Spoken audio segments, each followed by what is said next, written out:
Hey, this is Mike Zwick from If Not For God podcast. Our show, Stories of Hopelessness Turned into Hope. Your chosen Truth Network podcast is starting in just seconds. Enjoy it, share it, but most of all, thank you for listening and for choosing the Truth Podcast Network. This is the Truth Network. Coming to you from an entrenched barricade deep in the heart of central North Carolina. Masculine Journey After Hours. A time to go deeper and be more transparent on the topic covered on this week's broadcast. So sit back and join us on this adventure. The Masculine Journey After Hours starts here now. Welcome to Masculine Journey After Hours. We're in the middle of a discussion about a great topic, Harold, and it is your topic. Do you want to tell us a little bit more about it? It's dealing with the movies and the makeup of teams. Jesus had his team. Paul described the church as being made up of different team members. Successful teams have people with different skill sets. Not everyone is the same. And I was thinking about the recruiting of football teams and so forth. One of the major points being that it doesn't matter how good your quarterback is, if he doesn't have a line in front of him, he's not going to do any good. Mm-hmm. And the same is true for the receivers, the running backs, etc. It's the big old grunts in the line that determine the outcome of the game. Mm-hmm. And so that was the idea, was to look at how teams are made up of different individuals in order to be successful. It's true, and if you go in the opposite direction, maybe not the biggest guy, sometimes the smallest guy makes an impact. When you look at basketball, you have a great center, you have a big 7-foot center, but if he doesn't have a point guard that can get him the ball, right, he's not going to be able to do anything except get rebounds. He'll get a few putbacks, that's about it, but he's not going to be much on the offensive board. Well, I enjoy the fact that Zacchaeus got to be part of the team. Yeah. That tells me that I can be short and still be on the team. That's true. Yeah, baseball has a shortstop. Just saying. Well, I remember when I was first in a position to do hiring at work, one of my bosses had told me at the time, my boss at the time said, look, you're going to want to hire somebody that thinks exactly like you do, sees everything the way you do, and if you do that, one of you is not needed. And his point was you need diversity in thought, really, to make a team strong. Now, you're going to have a lot of storming, norming, before you ever get to performing, right? You got to go through that whole cycle to get to that point. But when you do, you're going to be so much stronger than you are if you just try to fill a team of everybody that thinks exactly like you. Go ahead. One of the things that I also think about the team aspect is that outsiders can look and see that and realize that they can fit and be part of a team as well. Mm-hmm. So I think it is another positive impact of a successful team. Yep. Danny, in the first show you were talking about, the makeup of this team.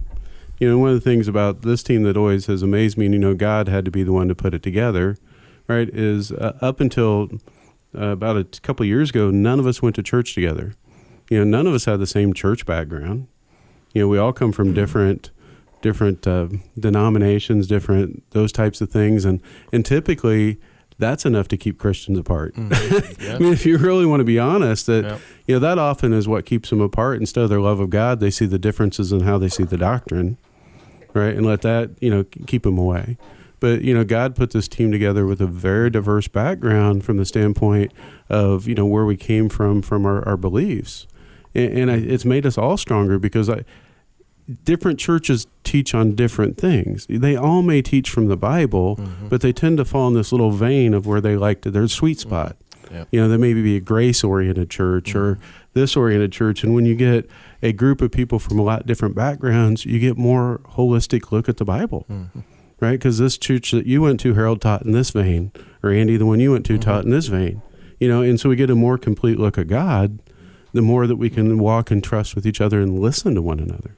Yeah, my buddy Ron Harris always says, that when he meets somebody new, he gets to see Jesus through their eyes. Yeah. And which is a cool thing because, the diversity of it all, because not everybody sees things the same way. Otherwise, there would be one building that would be really crowded. Yeah. So that's a fact. So, Andy, you have the first clip in the After Hours? Yep. So when I first got the topic, I really wanted to go with something from Band of Brothers, and I think that's a great example of a team, and it follows, the team from D-Day all the way to I guess the Eagles' lair at where Hitler was. But hard to find clips there. Really hard to find a clip that I wanted to express that expressed, a whole team, and looking at the different components, and even the one I found, I'm really not happy with. But anyway, there's so many. I'm glad to hear that. And right before we play it. Right. Yeah. In retrospect, there's a lot of stuff out there that I could have pulled from. I mean, there's Remember the Titans, there's Braveheart, but I picked something from the A-Team, the '70s show. I mean, you got to bring in the A-Team. And if you've seen that '70s, '80s show, it's about a bunch of mercenaries going there every week. They've got a new challenge to help somebody out, and they all bring their skill set. So you've got Hannibal, the leader. He's a strategist kind of guy, big picture guy. You got Face, who's kind of this con artist that always acquires stuff that they need. You got B.A., the tough guy and the driver, and then you've got Murdoch, the crazy one, but then he's the pilot. And in this clip, you won't get all of that. You'll see, though, that they get their assignments. In this particular clip, this guy's being run off his logging business by some bullies. And basically, you see that interaction. Then you see Hannibal kind of assign the jobs to the guys to do what they need to do. And then at the end, you'll see the chainsaw come in. They proactively went after this bully group and started fighting back. Again, it's just a brief thing just to show how the team worked together, and you'd see it in every episode, though, where these guys excelled in their roles. So this is the new crew you hired, John. That's right, McEwen. We're going to be hauling logs. That's good to hear. We figured we'd just come up here and check on union cards. How about you? You got a union card? No. Hey, Face. You got a union card? No, I must have left it back in my tuxedo. How about you, B.A.? This is my union card. Hey, now easy, fellas. You came up here nice and friendly-like. Just more than I can say the way you handled yourself at the gas stop yesterday. We handled ourselves beautifully at the truck stop. McEwen, it's more than just taking the money from these loggers. You've taken their dreams and you've twisted them until there's nothing left. It's very poetic. The lady is right. You're taking these people money and got them believing you can get more for their lumber. And you can't. And you know it. You're not a union. You're just a bunch of goons extorting money from good, hard-working people. Easy. Lawrence, seems to me there's an overdue mortgage on this place. And if you don't get your logs to the mill, you're going to lose your house. Now, that's a real nasty bit of trouble. But I got this feeling that you're in for a whole run of nasty trouble. Well, now that you've said what you came to say, get off our property. Come on. He meant what he said, about trouble. Yeah, I expect that. B.A., stand guard up by the road with those trees. Murdoch, make a half circle about a quarter mile, see what you can find. Face, we still gotta get that truck. Gotcha. And after what happened to Lawrence and his pals today, I don't think we're going to have to worry about him anymore. They're probably the next county by now. Why don't you tell the boys it's payday?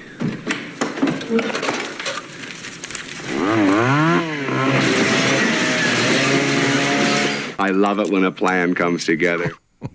So you got classic A-Team where they come to the rescue, and that's when you heard the chainsaw. They came in, and these guys were sitting around in the office, and they were taking care of business, and it was a mercenary team going after protecting people. And it's, if you think about what we're about in the spirit is we're going and on behalf of God and taking back men's hearts, or we're after men's hearts. God's after hearts through our ministry. But what's really cool is, Hannibal always ended every show with, I love it when a plan comes together, because it got very chaotic during this. And I feel like that should be our motto when we finish up a boot camp. I love it when a plan comes together, because it's chaos a lot of times and a lot of stuff going on, but God always puts us together, and the plan comes together. It may not look like it's going to. We see those attacks at the beginning of boot camp and what's coming against us, what's coming against the team, but God puts us together to come through and for a plan to come together. So, well, if we let Him. Yeah, that's true. That's true. If we let Him, indeed. Terry, did you have something you wanted to add? You want to grab the microphone? No, I was. I like to look back to something you said about football. Mm-hmm. It's always been something that I've thought about, the game of football. And let's say we meet another football fan, and we can talk football. We'll talk forever. So the next time I see him, we'll talk. But if we start talking favorite teams, our conversation tends to shorten, and we stop to talk to one another, and we start talking about each other. So, it's great when a team can come together and we talk just the plan, not so much, not so much what we can do, but what we can do if we stick to God's plan. Mm-hmm. Don't get our favorite teams and huddle up behind our favorite mascot, because it don't work. Mm-hmm. It doesn't work. No. Rodney, you actually are up next and have the next clip if you want to tell us a little bit about it. Wow, that means you're going last. Yeah, if I decide to play mine. Oh. No, I'll play it. Yeah, I was going to say. Yeah, it'll be last. You can kind of try to play that, but we know better. No, I'll play it. Yeah. Well, Robbie stole the one that I was going to go with because I was the last one to put a clip in. So Robbie stole it when he did it on time. Exactly. Remember, it's perspective. It is. It's all about you. Actually, he was 9 minutes before me when I looked it up. He was 9 minutes more on time. That's all I'm saying. I know, because I had looked it up and I was like, man, the Dirty Dozen. That's the first thing I thought of when Harold sent it out. It had Magnificent Seven. I'm like, no, not Magnificent Seven. It's the other one. What is it? Oh, yeah, Dirty Dozen. If that bartender would have cashed that check at that moment, it wouldn't have bounced. Sure. Is that your story you're sticking to? That's the story, yeah. Yeah. And I was like, so I went and listened to his clip. I'm like, oh, that's a great clip. I was like, yeah, he's going to go first. And he did. And then I went back to one of the other ones that I had that I was like, I really thought this was a better clip to explain what I probably wanted to explain, but I thought, like Robbie said in the first show, why Dirty Dozen was so perfect, because it is a dozen, and they are a band of misfits. I went with Hacksaw Ridge. Again, my thought was military, because when you look at military teams, they're always just ordinary people. I mean, that's what the military is made up of, is just ordinary people that sign up. Eventually there's drafts at times, but there's normally, okay, I'll sign up, I'll go in, I'll do this. And people go on to do extraordinary things through usually a team. Sometimes, like we've said, there's an individual effort. But most times it's very coordinated through all kinds of different people. And then, like we talked about with our team, what you coordinated, what you thought was going to happen, something else happens, and you have to call an audible, and you go in a different direction. You're getting flanked, or you got to go flank them, and all these other things happen in war. They happen we just do war games, when you're just doing military planning and strategy. All kinds of things happen, and you have to have core principles. You have to have core beliefs in your other men that you're battling with. You have to consider them brothers. And if you're not considering them brothers, and you're just like, well, they're expendable, that makes you expendable. And that it just doesn't work in a team environment. So that's where I went. And then in this scene, what you have is Desmond Doss is saying a prayer before they go back in. And right before they go back up on the ridge, they've just went in a big battle on top of Hacksaw Ridge where, everything looks really good. They're fighting the enemy. And then all of a sudden the enemy really comes out from the bunkers, from all the tunnels and everything else, and just swarms them, overwhelms them. They're getting massacred. They go back down over the cliff. Well, there's a bunch of men still up on that cliff. Desmond Doss saves, I think the number 75, if I remember right, men up on there all by himself, bringing people down, except that he's not by himself, because we love the clip, just one more, God, just one more. And Lord leads him to go find all these people, and he brings them down. And what ends up happening is all these other ordinary men will not go back up on that ridge until Desmond is done praying for him, is going back up with them. And this is on his Sabbath, and that's where you hear them this right before they go back to that scene where they're about to go up. And you don't get to hear the prayer because it's a silent prayer, but that's all what's kind of going on and leading up to this moment where these men don't necessarily believe in God, but they believe in the man who believes in God. And he, as the leader at this point, just through faith, is the one that's kind of bringing the team together, even though he's not the leader. Nobody considered him a leader through boot camp. They discarded him, and now they completely see a different man in what he is through Christ. All I saw was a skinny kid. I didn't know who you were. You've done more than any other man could have done in the service of his country. Now, I've never been more wrong about someone in my life. I hope one day you can forgive me. We have to go back up tomorrow. I realize that tomorrow is your Sabbath. Most of these men don't believe the same way you do. But they believe so much. And how much you believe. And what you did on that ridge is nothing short of a miracle. And they want a piece of it. And they're not gonna go up there without you.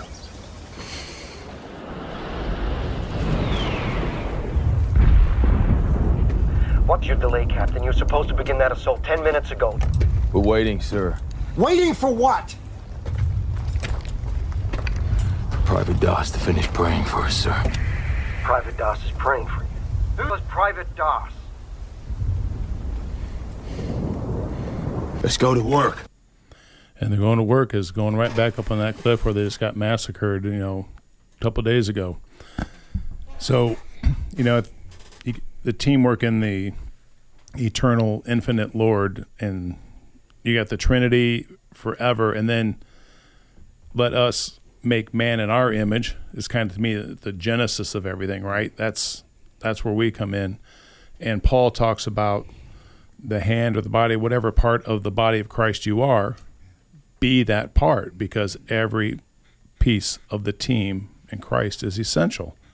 We talk about that quite often, where if you don't reflect that part of God's glory, which you're meant to reflect, nobody's going to see it. And you have to do that. And you have to step up sometimes in very uncomfortable situations.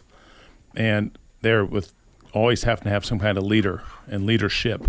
Again, even in the Trinity, you see that where they're equal in essence, but they have different roles. The Father is the one who leads, and the Son comes to do the Father's will, and then the Holy Spirit points us into Christ, and Christ points us into the Father. They have their roles, and that's what we have to maintain and understand and live up to our roles.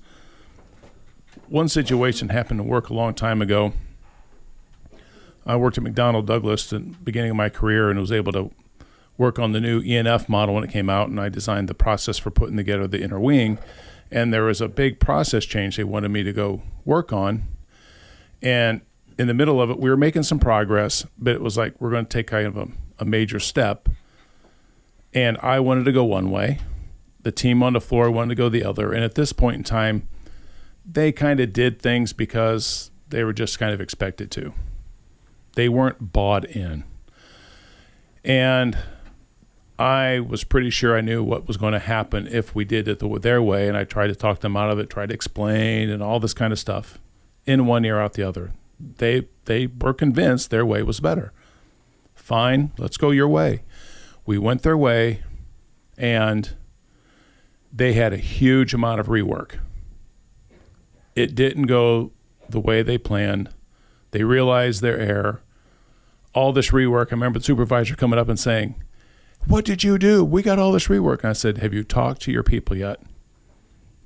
And she's like, "No." Well, go talk to them. Well, she apologized there. She said, "Yep, they took full blame. That was their decision. They want to go that way." But the next time I go down to talk to them and ask them about what they want to do, they were all in. They were bought in. They were like, now we're a team. And sometimes you have to go through things like that, a failure, just to realize it. Because I'm not out to do anything wrong with you guys. I really want to work with you. But again, sometimes I think the attitude beforehand was, it's all just work. Until you make it to where I can relax and do nothing, they don't see the bigger picture and what we're trying to do with things. They saw something that was a little more, let's say, myopic. And then it's like, okay, we want to go do that. And I'm like, you have to have give and take. Again, we failed one time and we moved on, and it was like, fail fast, go on, move on, learn from it, and apply. They were so great to work with, because then we really started moving things. and had things working so much better within a matter of a few weeks. And it's like, okay, those are the things in the teamwork that you try to build, that where you can trust each other. It's like, I'm not out to get you, you're not out to get me. And some environments, that's really sad because that's what you're in. Everybody's out to make themselves look good by making others look bad. Mm-hmm. And I've had to check myself on that a lot of times, because you get in that mode where you lose the higher order of what you're going for, and you just become about me. Mm-hmm. And that's when you're going to lose everybody else in your team. Thank you. I don't actually think I'm going to play my clip. We'll see. I want to ask you guys a question first. Well, here's the point. You guys made the points I was going to make with my clip, a lot of it. And so just to say the same thing and play it again, I don't know that I want to do that. I'd rather ask you guys a question, and that makes it easier on me. No, what's it meant to you to be a part of a team? Where has that made an impact in your life? For me, it's been a game changer, right? Because I realize that if it's just me alone, I can't do it. One, I'm easy for the enemy to take me out. Two, but you guys support me, and bring me along, and you also hold me accountable, right? If it's just me, I only have to look in the mirror and hold myself accountable, and I'm not the best at doing that, and being a part of a team helps me a lot because I know you guys are relying on me to do certain things. And that causes me to go do what I know I want to do. But in the middle of something, I may have something I think I'd rather do at that time, but it's never more important to me, right? And it grounds me, and it puts me in a place that is really good for my heart, and there's so much more to it. I'll let you guys kind of answer that, and we can come back to it. But what's it meant for you to be a part of a team, and how's that made a difference in your life? Well, since I'm the only one sitting here with a microphone, I guess I'll go. Like I just said a minute ago on that tale there, where we weren't acting as a team, then we became a team. I think one of the worst things is when I've been thinking I'm on a team and find out, no, we got a bunch of individuals. Right. That is one of those things where it's kind of a lesson learned. You're like, oh my gosh, I need to learn to read the room, read the people, test those things. In my career, I've just been fortunate that over time I've had good mentors, and we learned a process to where you build up other people by mentoring and doing those things. And I never planned on being a mentor in my life, but having someone mentor me to be a mentor, to be a teacher, was wonderful, because then I could go out and actually work very specifically through a series of questions. And it was just so key to be able to probe in and get people to think and act differently so that they could actually build each other up rather than just blame and point fingers. And that's what I like about being on a team, because we've achieved things that I remember sitting in meetings where everybody's like, well, are we really, the numbers really that good? Is that really the right reason? Over months, eventually going out and looking at stuff and going, yeah, everything seems to be right with the numbers are that good. And nobody stands up and says anything from the upper management, like, well, this is what this team over here went and did. They don't recognize those things sometimes. And it's like, but the team did. They made a big stride, and that's great to be able to share that. Mm-hmm. What's really great about being on a successful team is that you're pulling together. I didn't play football in high school until I was a senior.